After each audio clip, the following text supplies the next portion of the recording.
بسم اللہ الرحمن الرحیم نحمدہ و نصلی و نسلم علی رسول کریم اما بعد۔ مدینہ منورہ میں نے ایک مسجد میں ایک چارٹ لکھا ہوا جو مسجد کے دروازے سے چسپاں تھا، اس پہ ایک قصہ لکھا ہوا تھا۔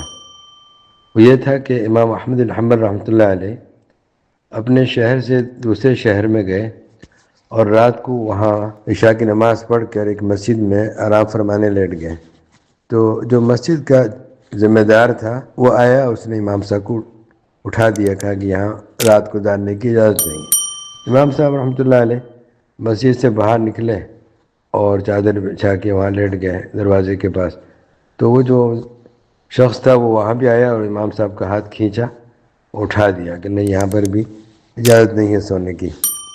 وہاں ایک خباز تھا، یعنی روٹی پکانے والا، تو وہ دیکھ رہا تھا۔ اس نے کہا کہ یہ تو کوئی بزرگ شخصیت لگتے ہیں۔ وہ خدمت میں حاضر ہوا، اس نے کہا حضرت آپ میرے مہمان بن جائیے۔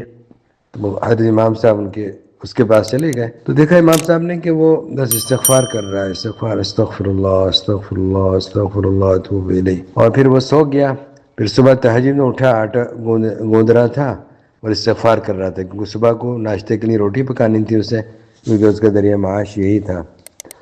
تو امام صاحب نے دیکھا وہ آٹا گوندھتا جا رہا ہے اور استغفار کرتا جا رہا ہے، استغفر اللہ استغفر اللہ استغفر اللہ اتوب الیہ۔ پھر امام صاحب نے اس سے پوچھا کہ صبح کو کہ بھائی میں نے دیکھا کہ تم سوتے وقت تک استغفار کرتے رہے اور پھر جب آخر رات میں اٹھے آٹا گوندتے رہے تو بھی استغفار کرتے رہے۔